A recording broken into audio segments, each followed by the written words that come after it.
total worldwide debt has never been higher, and yet there's little sign of this current wave retreating anytime soon. Now, with the coronavirus outbreak being declared a pandemic, governments have announced hundreds of billions of dollars in stimulus packages that will send debt even higher. So just how worried should we be if it all comes crashing down?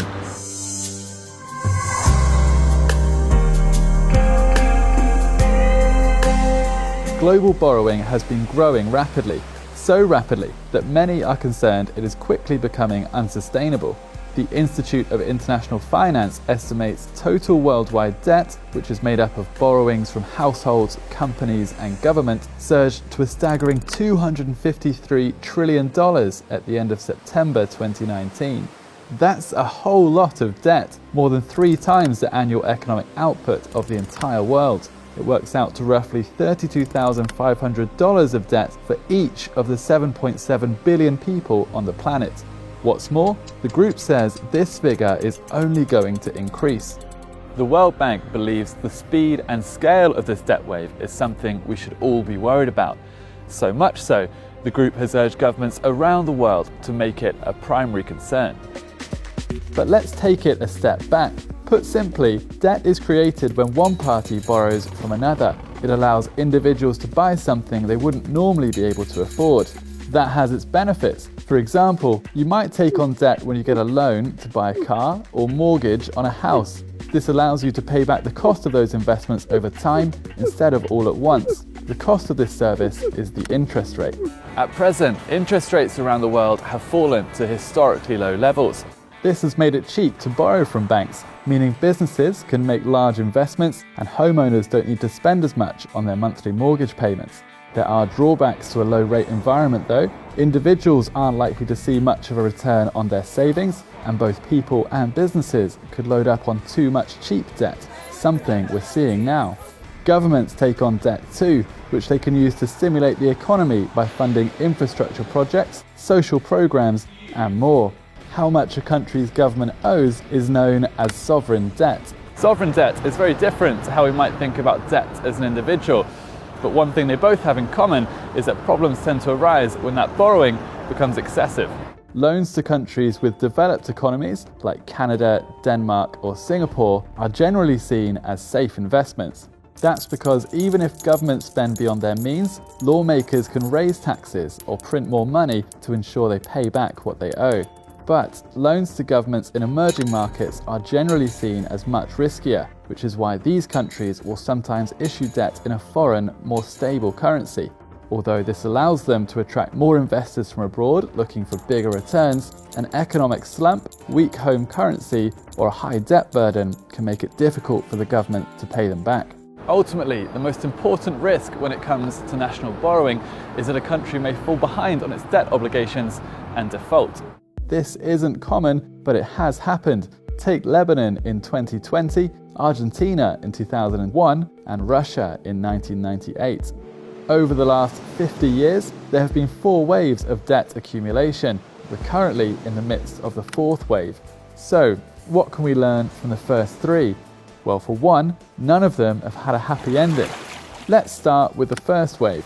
In the 1970s, many Latin American countries began to borrow extensive amounts of money from US commercial banks and other creditors to support their development. It didn't seem like a problem at the time. Interest rates were low and Latin American economies were flourishing. But in the background, the debt wave was rising. At the end of 1970, the region's total outstanding debt from all sources added up to $29 billion. By the end of 1978, that number had shot up to $159 billion. 4 years later, it more than doubled to $327 billion. In the 80s, major economies began hiking up their interest rates as they battled inflation. Oil prices were sliding and the world economy was entering a recession. In 1982, the starting gun of the Latin American debt crisis was effectively fired when Mexico announced it would not be able to service its debts. This move quickly sparked a meltdown across the region, with the fallout spreading to dozens of emerging economies worldwide. Many countries in Latin America were forced to devalue their currencies to keep exporting industries competitive in the face of a sharp economic downturn. Between 1981 and 1983, Argentina weakened its currency against the US dollar by 40%, Mexico by 33%, and Brazil by 20%. Ultimately, 27 countries had to restructure their debts, 16 of them were in Latin America. The second wave ran from 1990 through to the early 2000s. It was unlike the first in that debt accumulation in the private sector played a much more prominent role. In the late 80s and early 90s, many advanced economies deregulated their financial markets. The policy changes led to many banks consolidating, and these bigger banks' operations became increasingly global. This helped prompt a massive surge of capital into emerging markets, with falling interest rates and a slowdown in advanced economies also fueling the surge. Developing economies began to rack up a lot of debt, most notably Indonesia, South Korea, Malaysia, the Philippines, and Thailand. Yet, this growing wave of debt went largely unnoticed. You see, debt was growing rapidly, but so was GDP, meaning the ratio between the two stayed consistent, and most of the debt was hidden in the private sector. A currency crisis in Mexico in 1994 thrust international investors back into panic mode, with the country's default a decade earlier still fresh in people's minds. Yet, while a $50 billion bailout from the US and the IMF meant Mexico was narrowly able to avoid a default this time around, it wasn't enough to stop panic spreading to other countries. It led to an abrupt stop and reversal of capital flows in 1997. By this point, Indonesia, South Korea, Malaysia, the Philippines, and Thailand had developed a dependence on borrowing. Coupled with several policy failings, this helped usher in a crisis in East Asia's financial sector and ultimately another global downturn. While those impacted by the Asian financial crisis recovered, international borrowing carried on at a brisk pace.